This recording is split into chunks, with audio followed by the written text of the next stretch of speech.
Hey everyone, so I decided I would do a live stream, and I know it's in the middle of the night. Most people are going to be asleep. So far, I have 0 people watching, but that's okay. That is totally okay because I'm sure other people can watch later on. And um, you know what? I make these videos especially for me. Um, so this is part of what I make these videos because it's an expression of myself. It's an expression of who I am. Um, the author of Atlas Shrugged, Ayn Rand, she talked about how when she wrote the book, she wrote it for herself primarily. And the fact that other people get to enjoy the book as well and get to enjoy that world she created, that was secondary to her creating it for herself. And that's very much the opposite of what I'm often given as writing advice. Um, yeah, often I'm told, hey, you're making this content for other people. Um, but when you take on that mentality, then you're trying to imagine what people have in their going on in their heads. You start imagining, well, what if they don't like this? What if they don't like that? And you know what? At the end of the day, I think it's important to make the content that you think would appeal to you, and have that genuine expression of who you are. So this video right now is going to be on Psalm 37. Um, I wanted to look at this psalm because I wanted a passage in the Bible that talked about the upright and the wicked, and it talked about, hey, that you have this contrast between what is going to happen with good men and what is going to happen with evil men. And I look at the history of the United States, and we've had a lot of problems in our history. Through our whole history, we've pretty much had this microcosm of a battle between good and evil playing out. There's a lot of people out there who will be like, well, the United States is bad because some people in the United States had slavery at one point. Like, yeah, those people were called Democrats. And so it gets really frustrating, and they'll totally ignore the fact that we had the Civil War and that there were people who in this country who fought to end slavery, and they'll totally ignore all of the good that has happened in the history of this country and only look at the bad.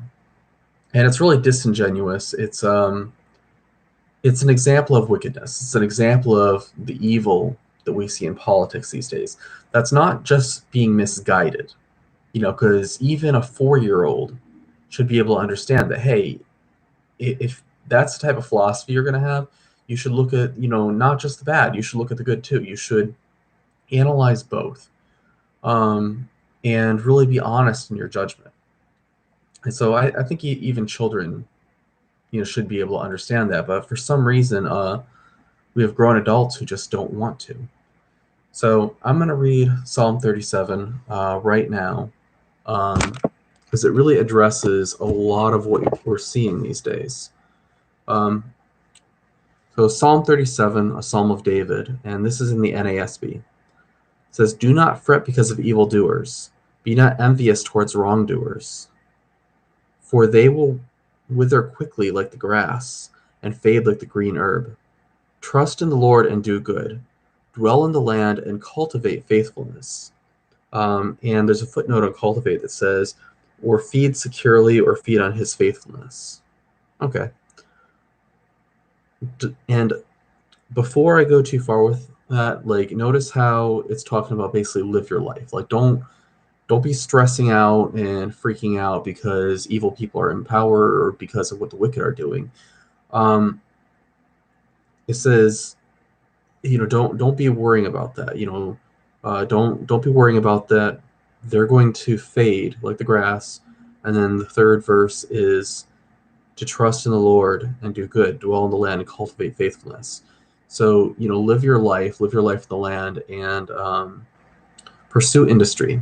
In our case, in the case of the United States, not everybody is a farmer. For those of you who are farmers, that's absolutely wonderful. But it's probably around 1% of the population that's a farmer. Watch somebody fact check me on that and say it's 2% or 0.5% or whatever. But let's say, okay, around 1% of people are farmers. And that's wonderful because we have all of this modern technology where one person can grow enough food to feed hundreds of people. It's an absolutely amazing time in society that we live in. So how do you apply that to our day and age? Go to college to get, a useful degree if you decide to go to college, or go to trade school. Probably even better for your financial prospects, especially if you're young. Go to work, get married, start a family, live your life, and don't be so worried about what evil men like Joe Biden and Kamala Harris are doing. And I think that's the thing. We need the honesty here. Like, these are evil people. These aren't just people we disagree with.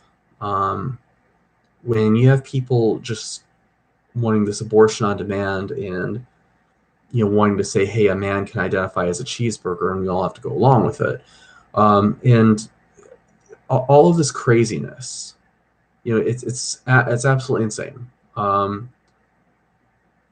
Anybody who turns on any conservative commentator, you can see the left has gone nuts. You turn on MSNBC and hear what they're talking about. You see, these people are crazy. And a lot of that is connected with Romans 1, with God giving people over to a depraved mind. So don't stress about them. Don't stress about them too much. Because God is still in control. God still has his hand over this whole thing. If you look at another place in the Bible, we see Nebuchadnezzar, because he became arrogant and didn't want to submit to God. God gave him over to a depraved mind and made him think like he was an animal. So this man, I think it was 7 years, he was out there eating grass, like he was just like a beast of the field. And it wasn't until the end of that reason returned to him, and he looked up to God and worshipped God. And it would seem he became saved. So don't worry too much about all this evil that's going on.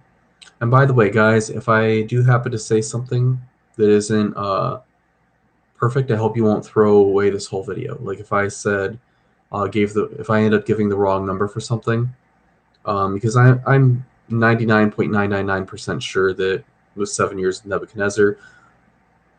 But if there was some minor detail that's wrong, I hope you won't throw out the baby with the bathwater, because unlike text, these videos can't be super edited, and so is what it is.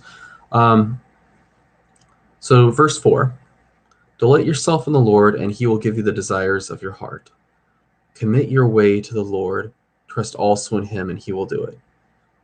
Verse 4, I think there's kind of a double-sided thing to that. There's God giving you the desires of your heart, as in giving you the things that you desire, but also God creating desire in you for healthy and good things.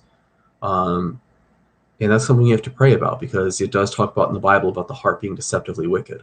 So read this and understand, understand that not everything that comes to your heart is good. So you pray for God to put good things in your heart, and for God to give you those good things. Because if you have wicked things in your heart, you definitely don't want God to give you those. So, verse 6.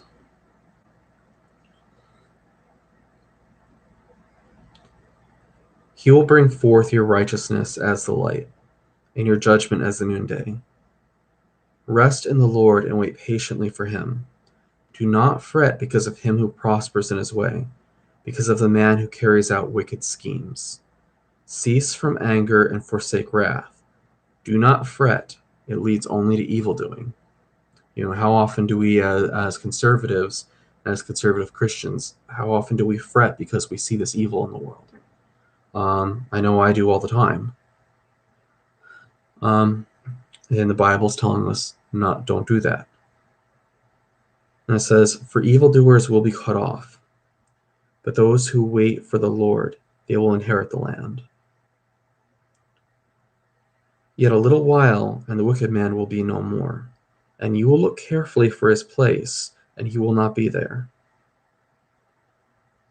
But the humble will inherit the land, and will delight themselves in abundant prosperity.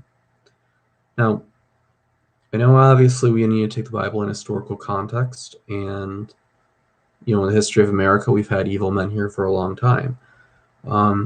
But I really want us to pray for this to happen, for um, God to bless our land in this way. Let the humble inherit this land, and let the evil be taken away. But I think we also need to pray. Before we do that, we need to also be humbling ourselves and really praying for God to, purify us. That way, if God decides to sweep away the evil in America, we pray for that. God swipes them away. That we aren't swept away with them, for being evil. I see a lot of pastors out there who will talk about politics, and they'll talk about people having political preferences or political differences, this, that, and the other. But it's like, look,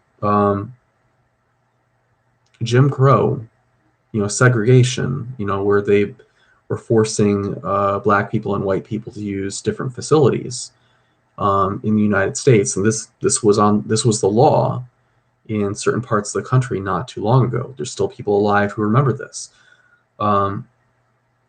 That was wicked. That was evil. That wasn't just political preferences. And the same applies with a lot of what we're seeing today. Abortion is not just political preferences. When you're talking about taking, half a man's wealth or more, that's not just political preferences. There is a passage in the Bible that talks about oppressive rulers, and part of what's talked about in that oppression is taxing a man at 10% of his wealth. And so it's like, wow, that's pretty high there. By our standards, we would think 10% was nothing, by the amount we're taxed today. So high taxes in the Bible, that is considered a form of wickedness and a form of oppression. So, and that's something I get into in another video. But a lot of what we're seeing here in this day and age, if you look at the proper biblical role of government, we see a lot of wickedness. Now, that doesn't mean that we need to have a theocracy in the idea that the church itself is the government, runs the government, because I don't personally think that would be proper either. I think you should have good government that recognizes God, that recognizes the rights of human beings and recognizes individual rights, and then so good government, and then I think they should come to the church and say, to good churches, to good pastors, and say, hey, give us advice, give us guidance, because you even look at the early history of our country. That's what you had. We had the First Amendment, where the government was not allowed to set up a particular denomination or a particular church as being the official church, but you still had men looking to the Bible as, how do we guide this nation? And I'm told that Congress actually printed Bibles, but I haven't verified that, so I'm not 100% sure on that.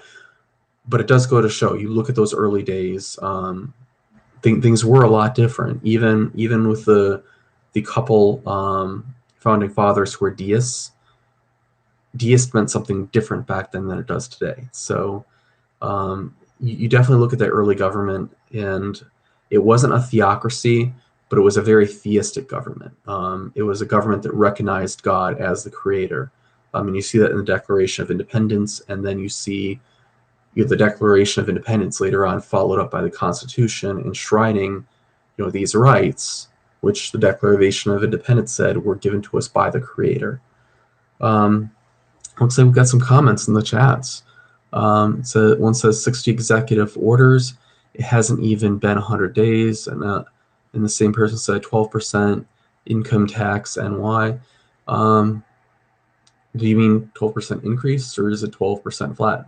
Just 12% NY. And I'm sure, I know the tax system is horribly complicated. That's why I either use TurboTax or have people help me with my taxes. So let's keep going. So verse 12. Actually, let's read verse 11 again. It says, but the humble will inherit the land and will delight themselves in abundant prosperity. Again, I know that a lot of this, these Psalms are probably written to Israel, but let's pray for the same. God can give us the same kind of blessing, so let's pray for that. Like I don't believe in the prosperity gospel, and I don't believe in the poverty gospel either. So let's pray for these good things. Let's have a positive value orientation with our prayers. 12 says, "The wicked plots against the righteous and gnashes at him with his teeth. The Lord laughs at him, for he sees his day is coming. The wicked have drawn the sword and bent their bow, to cast down the afflicted and the needy, to slay those who are upright in conduct. Their sword will enter their own heart, and their bows will be broken." Good. God is stronger even than the U.S. military. Even if Joe Biden were to take the entire U.S. military and create the Rainbow Parade, put the Rainbow Parade in there, like, God's still stronger than that. God is stronger than nukes. God is stronger than bullets. God is bigger than that. Like, we're like wet paper dolls next to God. Not even. So, better is the little of the righteous than the abundance of many wicked. It's good. For the arms of the wicked will be broken, but the Lord sustains the righteous. The Lord knows the days of the blameless, and their inheritance will be forever. I also want to kind of go back and make a comment on 16. It says, "Better is a little of the righteous than the abundance of many wicked." I do see in America sometimes people cursing the rich, even Christians.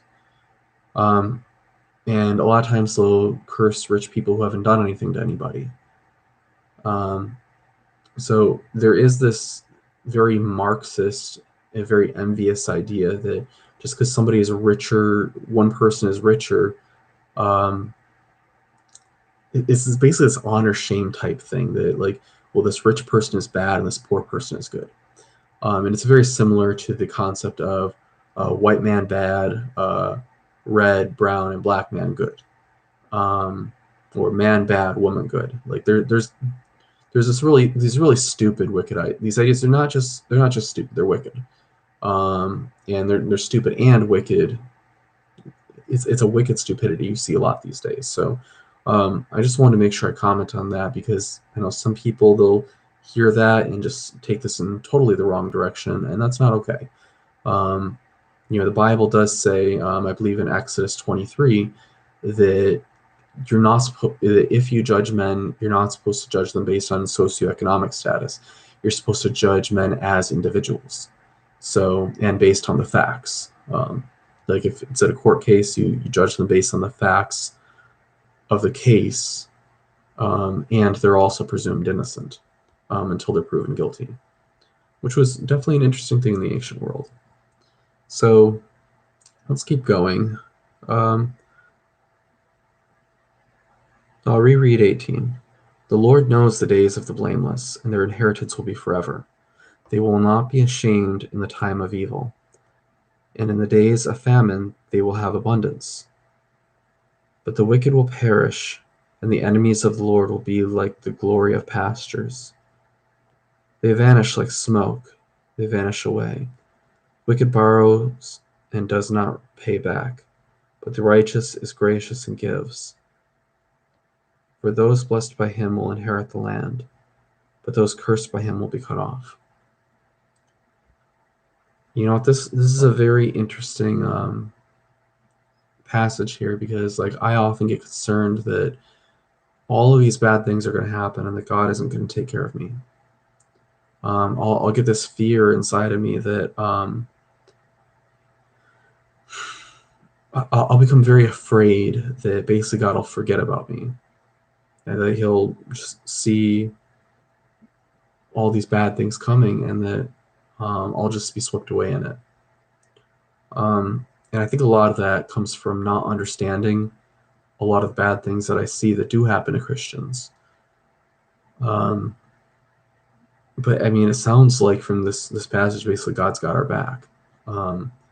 And I don't know how that works out in the large scheme of things. I don't know how that works out when I turn on the TV and see that there's starving children in the world. Um, there's a lot of things out there that I really don't understand.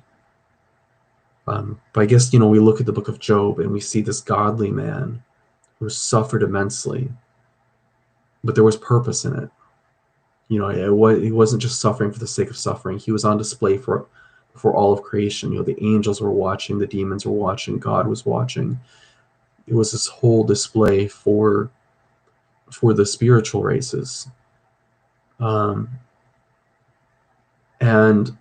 the human beings who were there had no idea what was going on at the time. But in retrospect, human beings read the book of Job, and pretty much everybody who's educated understands the basic idea of the book of Job. Was this man who suffered greatly, and so not only was he on display for the spiritual races back then, now he's on display for human beings. Which is as far as we know is the only physical race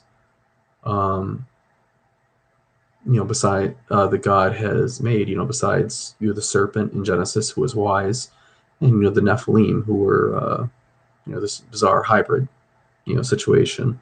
But for right now in our time, I think human beings are the only wise physical race that exists, as far as we know. But Job, he was on display. So it talks in this passage about God doing good to the righteous. But even when bad things do happen, there is a purpose in it. So I think that's the important thing to go with that. And sorry if I got lost in the weeds a little bit with that one. So verse 23 says, "The steps of a man are established by the Lord, and he delights in his way. When he falls, he will not be hurled headlong, because the Lord is the one who holds his hand. I have been young, and now I am old, yet I have not seen the righteous forsaken, or his descendants begging bread. All the day long he is gracious and lends, and his descendants are a blessing." I think that's very interesting that the psalmist here, says a psalm of David. The David is saying he has never seen a righteous person go without bread. So or their children apparently. And I don't know what to make of that, because like I've seen a lot of poverty in the world, and I just and I've written about this and written about it like theologically, but let me just keep going and see what the rest of God's word says. It says, "Depart from evil and do good, so you will abide forever." And that's something I think we need to take seriously as Christians, as conservative Christians, as Bible believing Christians. This is especially those of us in America, we need to really pray for this. Now, hi everybody. Looks like we have 4 people who have joined us. So I'm glad to see everybody here. I'm going to reread that verse. "Depart from evil and do good, so you will abide forever. For the Lord loves justice, and does not forsake his godly ones. They are preserved forever, but the descendants of the wicked will be cut off." I'm going to reread that verse again. It says, "For the Lord loves justice, and does not forsake his godly ones." So I guess, that fear I have that God's going to forsake me, it's like right here it says God won't do that. It says they are preserved forever. They are preserved forever, but the descendants of the wicked will be cut off.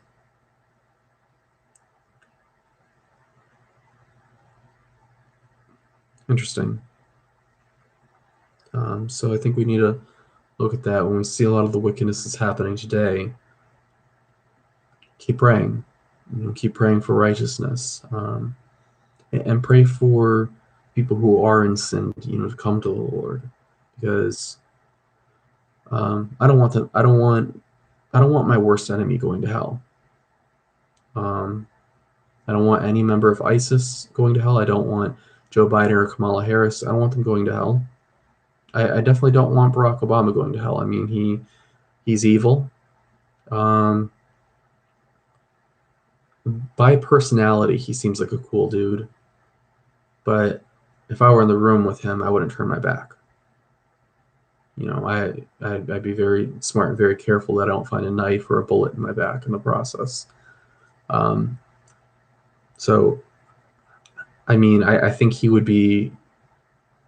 When Obama was in office, I said I think he could be the greatest president in the United States if he were to get saved, um, or one of the greatest presidents. But he was evil, and instead of doing good things, he took all of his talent and decided to use it for bad things, use it for evil, use it to push socialism. So, and then there was this whole drama of, well, if you disagree with Obama, then you're a racist.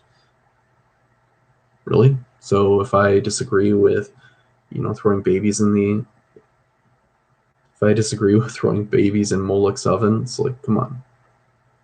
What's the difference between that and, abortion? There's not. Um, so anyway, watch YouTube, try to fact check this.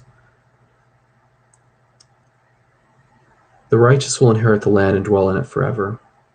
I really hope so. I really hope we see that in the United States. Because I want this to be a land of freedom and goodness, and I want it to be a land of freedom and goodness forever. The mouth of the righteous utters wisdom, and his tongue speaks justice. The law of his God is in his heart, his steps do not slip. The wicked spies upon the righteous and seeks to kill him. Oh, there's one that applies to U.S. politics. The Lord will not leave him in his hand, or let him be condemned when he is judged. Sorry if you hear some beeping, guys.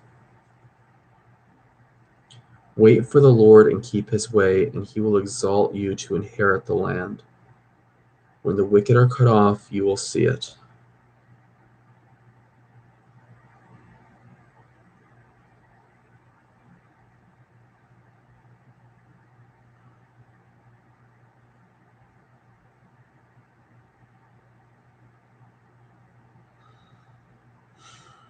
I had to reread that for myself. So, in verse 35, I have seen a wicked, violent man, spreading himself like a luxuriant tree in its native soil. Then he passed away, and lo, he was no more. I sought for him, but he could not be found. Mark the blameless man, and behold the upright. For the man of peace will have posterity, but transgressors will be altogether destroyed. Posterity of the wicked will be cut off, but the salvation of the righteous is from the Lord. He is their strength in time of trouble.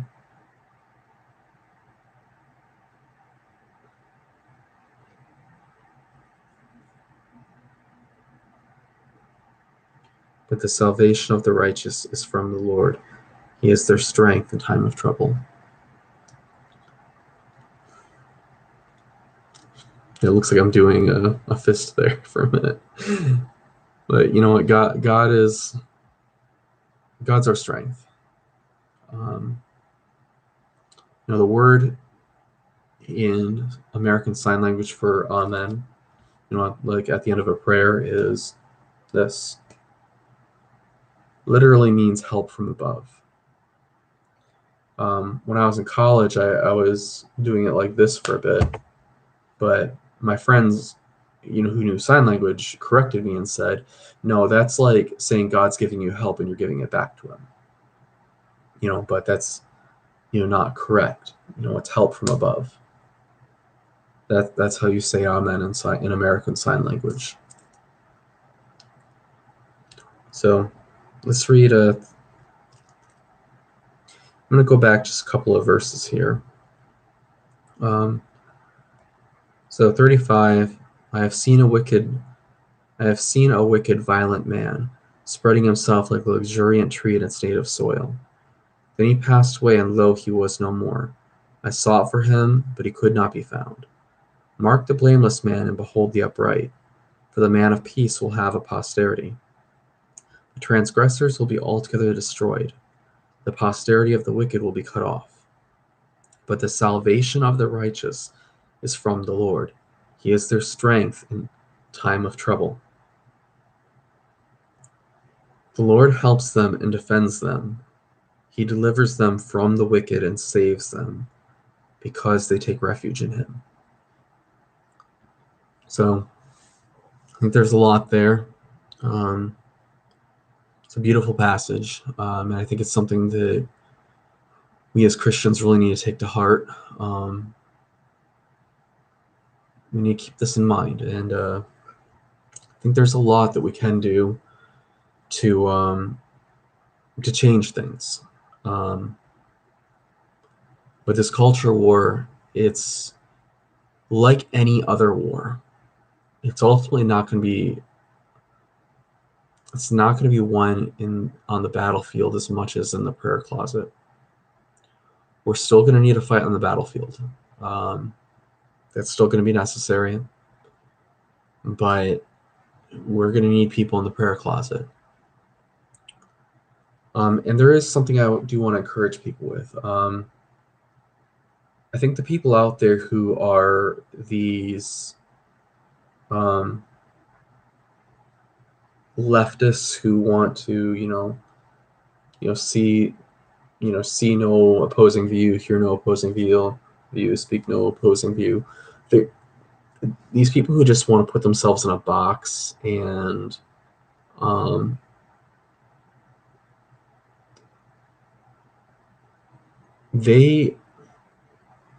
I think they're the minority.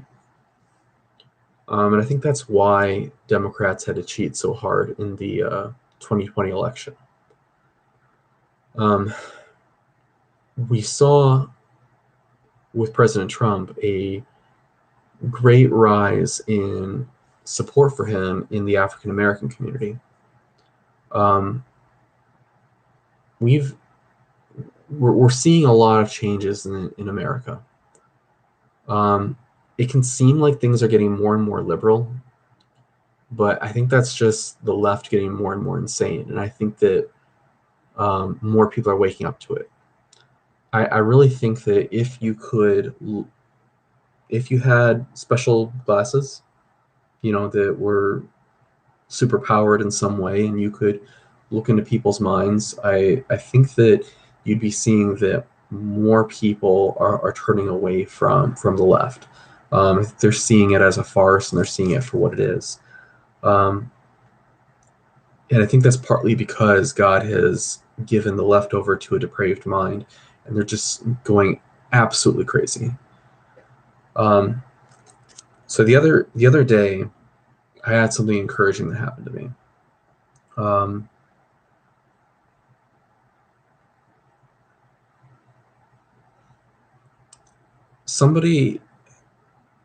I was talking to somebody at work, and I mentioned Thomas Sowell and something about economics with him, and I was trying to avoid anything super controversial. Like if she decided to look into him, then that'd be her choice. And then somebody approached me later, on a different day, and who said, "Hey, Greg, I heard you were talking about that author the other day. Who was that? I need somebody new to read." And so I told her, Thomas Sowell, spelled his last name, and mentioned a couple things about him. Said, he's a really great economist. He studied under Milton Friedman. And sorry, guys, my shoulder. I tend to sleep on my shoulder, so it gets a little sore sometimes. Um, anyway, I explained to her about Thomas Sowell and what a cool guy he is. Spelled out his name, and she really wanted to read him. She wanted to read about him, and I think that is what's going to be necessary in the future of the United States. Um, Even when we have people crossing, the southern border illegally, um, I'm hopeful that most of those people are going to be people who aren't going to want to support the communism and all of these shiny government promises that are just a rehashing of the shiny promises that destroyed the countries they came from. I'm hoping people are going to be smarter than that. And so I'm very much hoping they're going to be smarter than that. But I think this is what it's going to take is like I'll hear people talking and, Hispanics talking and say, oh, well, Trump's a racist and he didn't condemn, the Nazis in Charlottesville. And it's like, yes, he did. That very fine people quote, if you read the very next sentence, he says, and I'm not talking, or actually the second half of that sentence, rather, he says, and I'm not talking about white supremacists or neo-Nazis. He says those are not fine people. So people lie, like just the mainstream media, they just lie about about what actually happened, what's being said. And when they lie, they speak their native tongue because their father is the father of lies. So you have people who speak Spanish as their primary language, and they're getting all this information that's not true. Um, I think the way to reach people is going to be just a little bit at a time. It's going to be, hey, I've got this 5-minute video on this subject. Could I share it with you? And so then share this like a 5-minute clip from Dr. Thomas Sowell, or share a short PragerU video, or share something from For the New Christian Intellectual. And like when it comes to abortion, I saw this really great video where this is going to sound a little complicated because it's a video within a video. So there's this doctor who's a former abortionist, and I think I remember his name off the top of my head, but I don't want to say it wrong. But basically, he says he shows people this is what a typical abortion looks like, in the first, the second, and the third trimester. He explains how they're performed, explains how they're done. And there were these people that, on the street, they came and they said, well, are you pro-life or pro-choice? They'll say, well, I'm pro-choice. I don't personally want to have an abortion, but I believe in a woman's right to choose. They'll say that. And then they'll show them this little video where they'll say, well, I'm only, abortion when it's incest. I saw that from one Muslim woman in one of these videos. And they show people, can we show you this video? Because they show them a little 5-minute video that just explains what abortion is, explains how it happens. And a lot of these people, right on the spot, they said, abortion is evil. They said, I can no longer support abortion. And don't expect to convince somebody on the spot, because I know when I've had to change my mind about things, sometimes it takes weeks or months, maybe sometimes even years, for me to flip my way of thinking. Like when I first encountered Cody Leibolt and Jacob Brunton, there were times where I was like, Jacob, you're off your rocker. What are you talking about?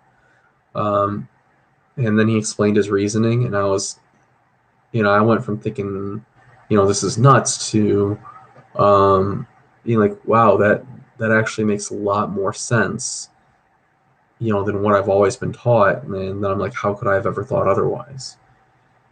So, I mean, be patient with people.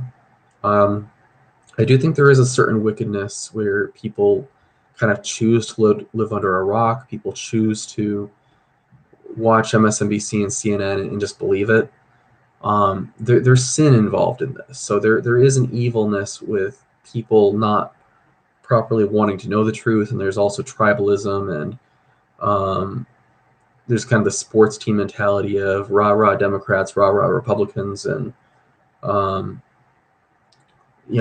I'll definitely say the Democrat Party is evil, their platform is evil, and you can't say the same thing about the Republican platform.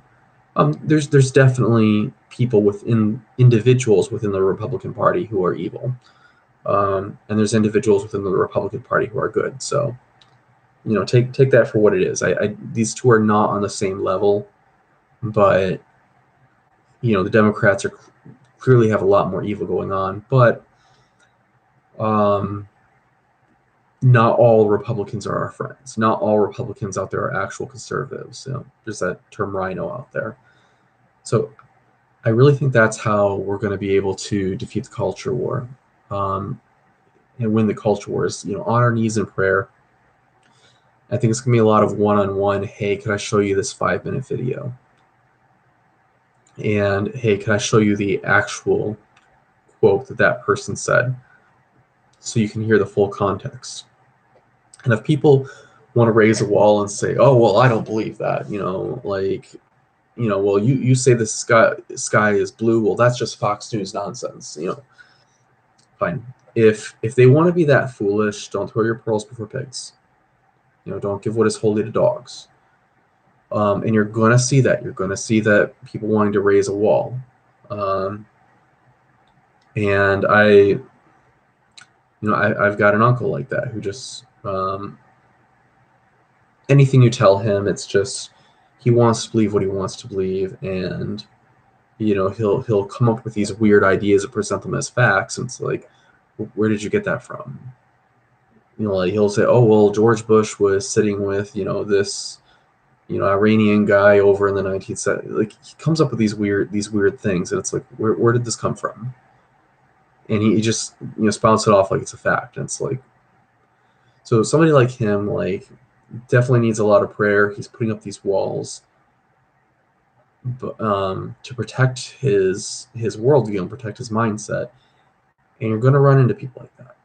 And those are people who need prayer, because as we saw with the Berlin Wall, walls can come down, and sometimes they can come down quickly. So pray for them. If you want to use the dam analogy, it's like, pray that there ends up being a crack in that dam, because even one crack, a little bit of water gets through, the whole thing can come down. But that requires prayer. And it's also keeping in mind something that Ken Ham said. Ken Ham talked about a conversation he had with an atheist, and it was with a very famous atheist. And he told her something, and she responded, and he realized he's like, "I'm talking with a Walking Dead person."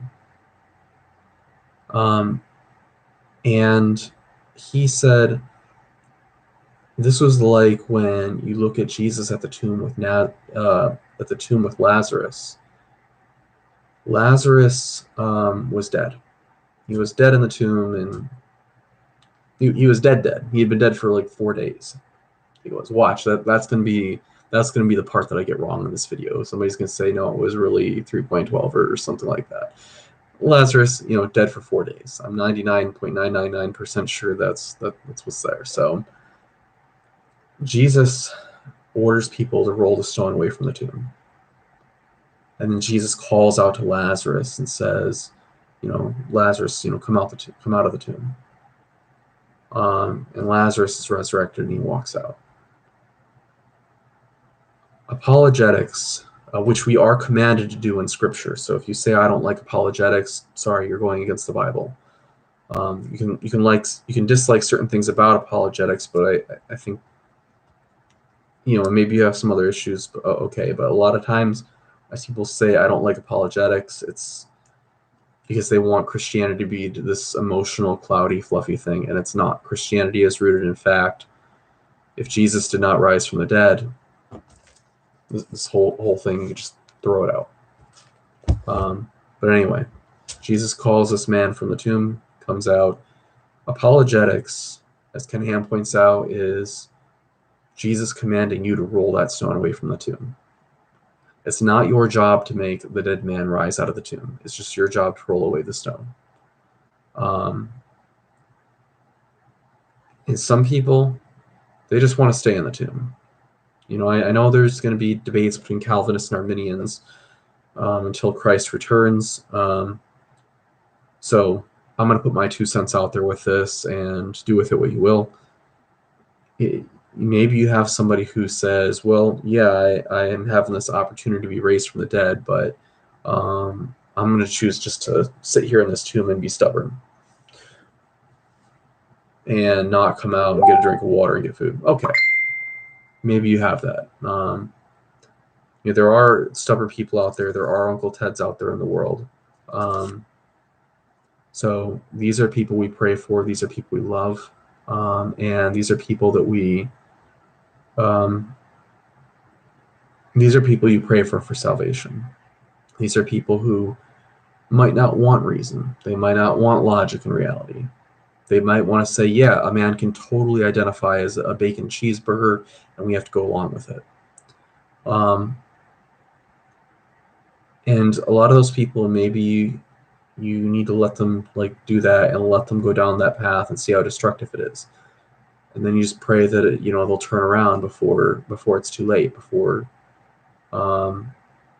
before they sin to the point where it leads them to death, and there's no more chance for repentance. So pray for them. And that's what I have to say about that. But again, I don't think that most people are quite so hardened. And maybe the fact that Biden won, cheated, but won, somehow he's in the White House. Biden may or may not know his own name, but these people who are very leftist, maybe this will make them feel more confident, feel more empowered, and maybe that'll be the thing that kind of softens them and says, hey, yeah, I'll watch this PragerU video.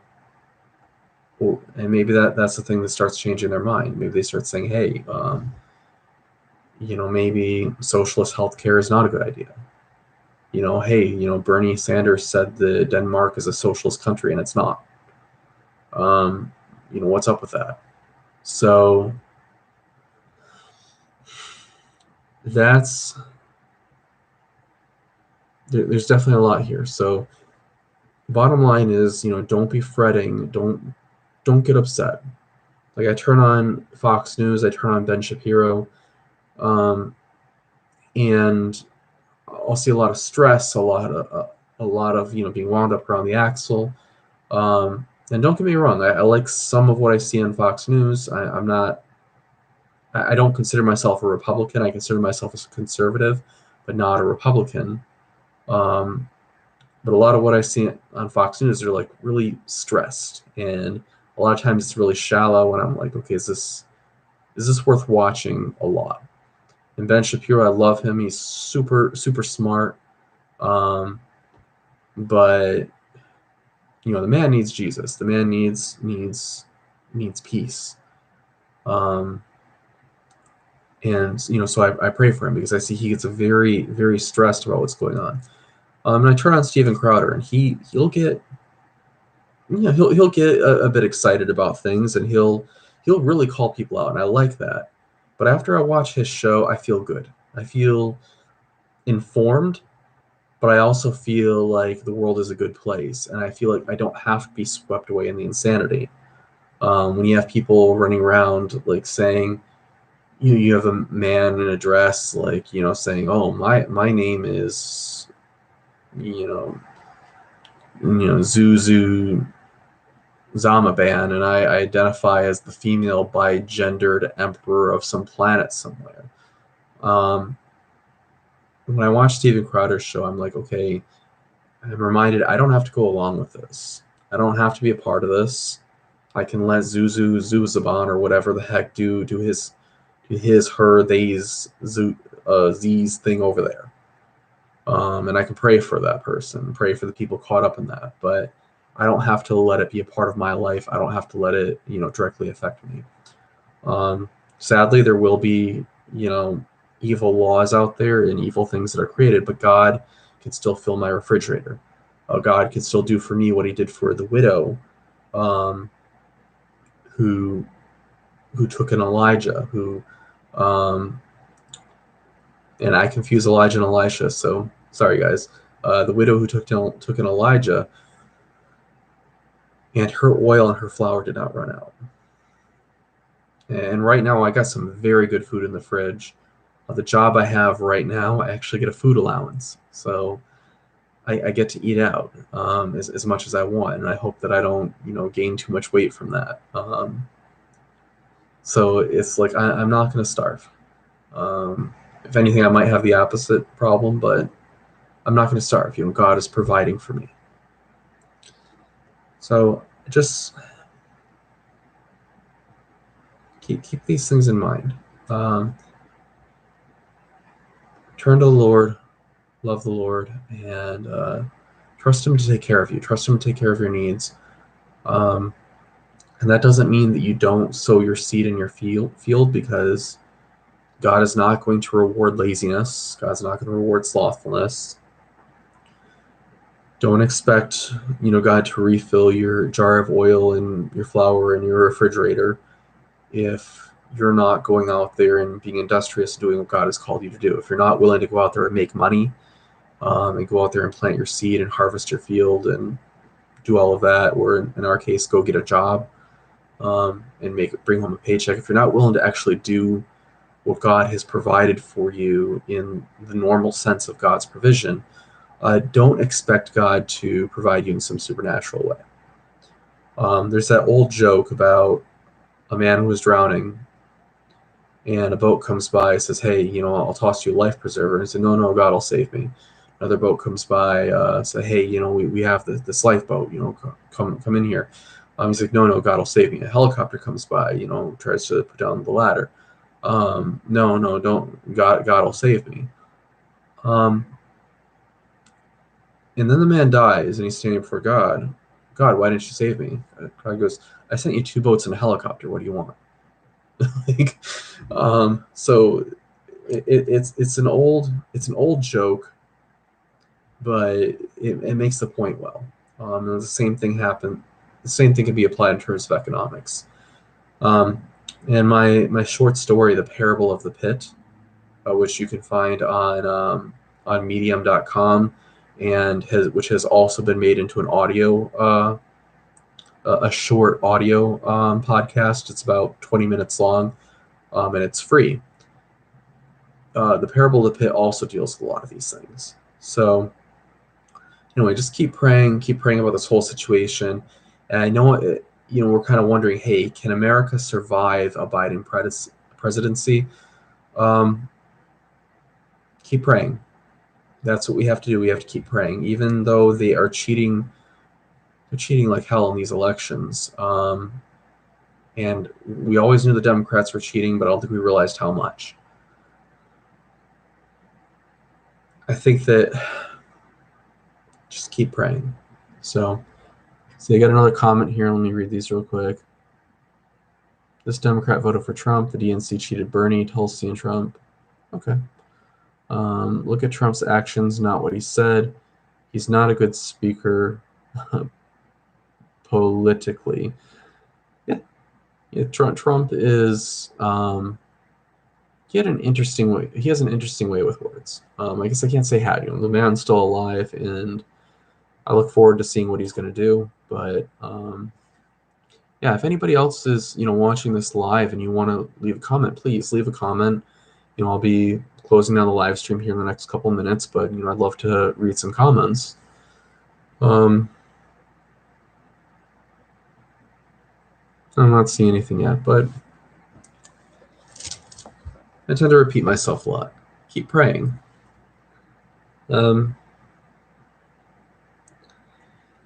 there's a lot here in this passage of the Bible, and I think it's just important to remember that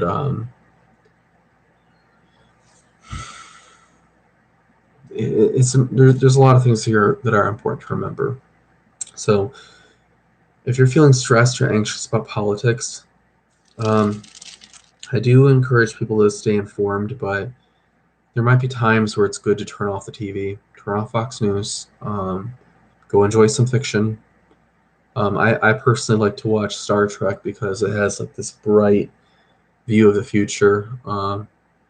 Unfortunately, there is a lot of wokeism, and even though I'm watching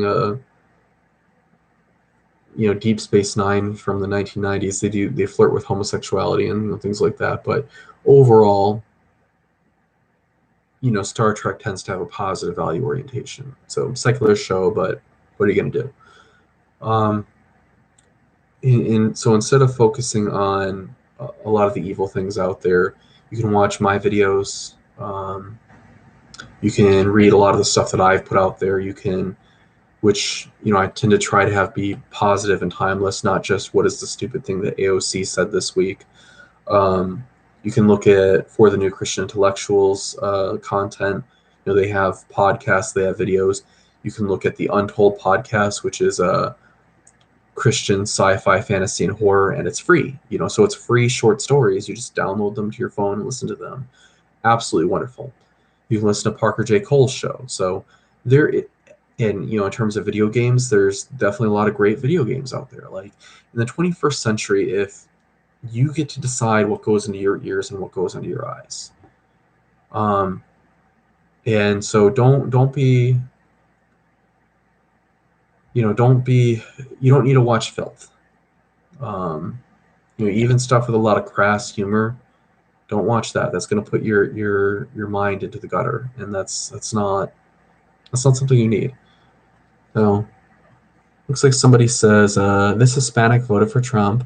We have to keep our eyes on Christ and not elevate those in office above Christ. Keep up the great work. Thank you so much. I really appreciate that. Somebody said look up 60s Star Trek. Yeah, TOS. Of course, even back then, I think I've heard that Gene Roddenberry wanted to push some different ideas, along the lines of like homosexuality and things like that. No, I don't know if that's true or if maybe I'm remembering that wrong, but in the 1960s, Star Trek was great. And it's kind of funny because watching that show, it did show that there was a lot of innocence back then, and there's an innocence that we seem to have lost. If you look at my video that I did a few years ago called "What Have We Lost," that really compares to Star Trek well, where you see this kind of male camaraderie in Star Trek, but you also see the men were men.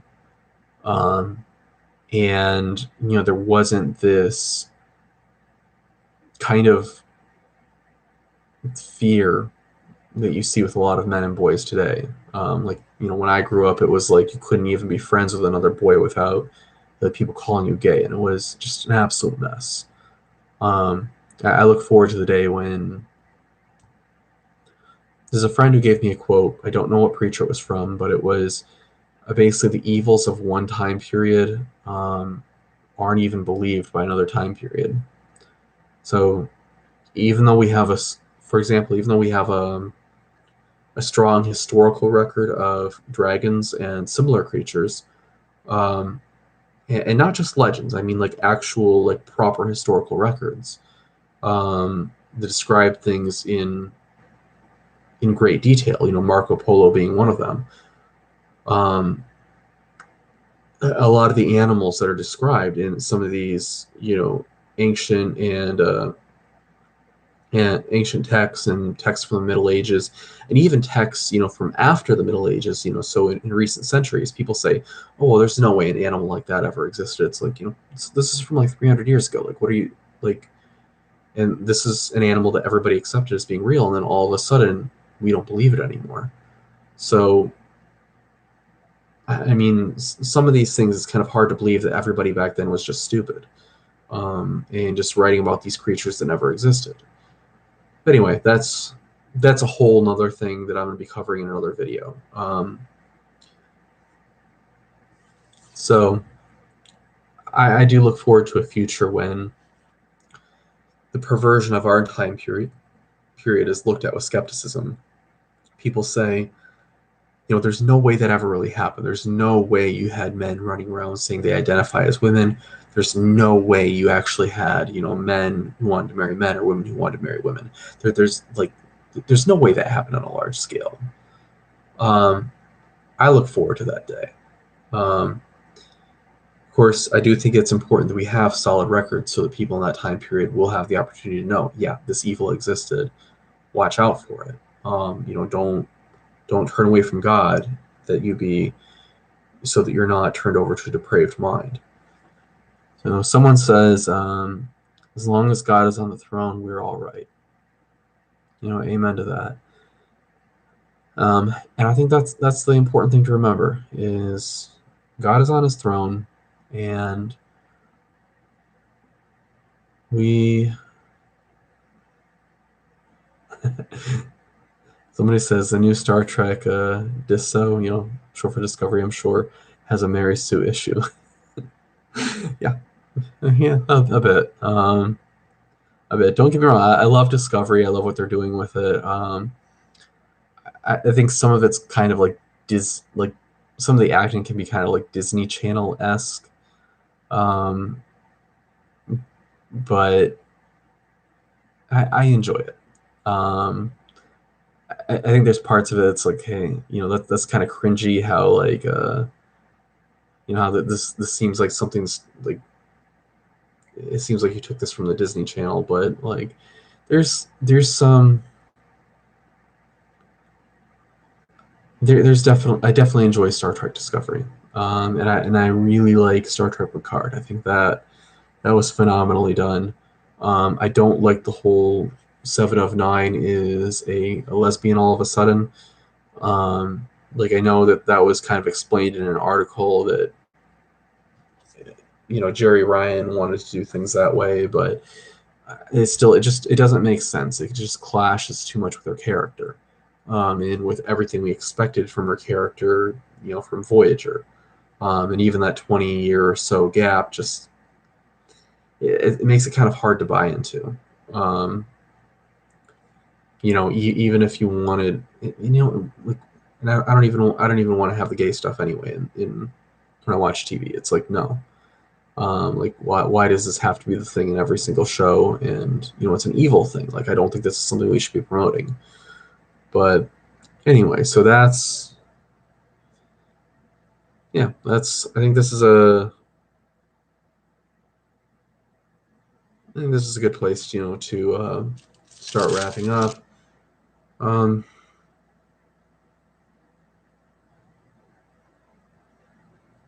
Let's read the last two verses one more time. That way we have a positive note to end on, because I don't want to end on a negative one like that. It says, "But the salvation of the righteous is from the Lord. He is their strength in time of trouble. The Lord helps them and delivers them. He delivers them from the wicked and saves them, because they take refuge in him." Amen to that. So if anybody is interested, you can sign up for my newsletter. I have an email newsletter that goes out around once a month. So basically when I create new videos and publish new content, I try to remember to always send it out in the newsletter. Don't always remember to. Sometimes I publish an article or a video and I forget to send out the newsletter. But this is the best way to keep up with my content. And you also are able to keep up with the best way to keep up with my content. Also, you get exclusive content. And when I publish something new, you'll receive it right to your inbox. And this is also good because, like, if YouTube ever takes this channel down, or if Medium or whomever decides to take my stuff down, I can upload it somewhere else and be fine. And I'll have your email address, and I'll be able to say, hey, everybody, my YouTube went down, my Medium went down, all this stuff went down. Here's the videos on Rumble. Here's the videos on, some alternative to Medium. So you'll be able to still keep track of what I'm doing. Some of the upcoming projects include I'm working on a video that's a documentary style video on Noah's flood. If you are interested in that, in helping with that, please let me know. The big thing I'm having trouble with is stock footage, believe it or not. So finding stock footage of the Little Grand Canyon of the Toutle River, finding stock footage of the eruption of Mount St. Helens. So, and also I could use help with some illustrations. I'm hiring people over at Fiverr for some of these, but if you would like to be involved with this project, even if you're not, even if you don't think you're a super talented person, please let me know, because some of the stuff, it's not really, it's not that it takes a lot of talent, it's just very time consuming. And so even if somebody can volunteer like an hour or two here or there and help me with this project, it would really lift a huge weight off my shoulders. Another project I'm working on is a short story about a tropical version of planet Venus. Um, I don't have a title for that story yet, but it's coming along. It's coming pretty good. Who knows when it will be done? Like it seems like I write these things in sprints, and then I end up taking long breaks. So I want to try to be more consistent with my content creation. Um, there's a lot of stuff I have going on. If you want to sign up for that newsletter, go to greenslug.com, and slug is spelled with two G's. So that's GREENSLUGG.com. And you can sign up for my newsletter right on the homepage. Like, you might have to scroll down a little bit, but somewhere right on the homepage, you'll see something where you can sign up for my newsletter. And if you don't, there's another tab towards the top that will there should be a tab towards the top. Let's see, what do I have it saying right now as of this video? Towards the top, there's a tab that says blog and newsletter. So literally click on that, and you should be able to find a link that will say, put in your first name and your email address. And it says join the newsletter. It says your first name, your email address, and then it'll let you join. So yeah, I hope you guys get to check that out. Check these out. Yeah, 7 of 9 wanted Harry Kim. What? And amen. Yeah, and by the way, guys, I also have a Voyager fan fiction. So before some of the new iterations of Star Trek came out, before we saw Discovery, before we saw Picard, I ended up writing a fan fiction called The Voyager. And it was just basically imagining Star Trek 20 years in the future, like 15, 20 years in the future. And it was from the perspective of Harry Kim. And I don't want to ruin too much for you, but 7 of 9 is the captain of Voyager, and the Borg have made significant inroads into Federation space. And I don't want to say much else, but and I think you might also find out the Borg have a new queen in this story, and you might be surprised at who it is.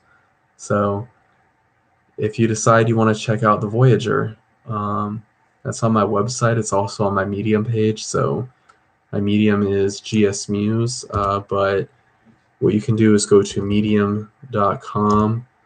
And to get to my profile, it's, let's see, stories, sign your profile, no, let's see, can I just go to my profile? Here we go. So go to medium.com/@greenslug. So again, slug is spelled with two G's, so GREENSLUGG. Or you can do GS Muse, typed in somewhere there, G.S. space MUSE. But let's see what happens if we type in medium.com and just do /greenslug, if that'll bring it up. Or if I have to do, oh, nope, 404 error message. So I guess you have to do @greenslug. So medium.com/@greenslug, and the @ is that, A with the circle around it thing. I know there's a word for that, but I don't know off the top of my head. So yeah, so thanks for watching this video, and thank you to everybody who tuned into the live stream. I really, really appreciate this. And I hope to do this again sometime. In the meantime, live long and prosper. This is Greg, out.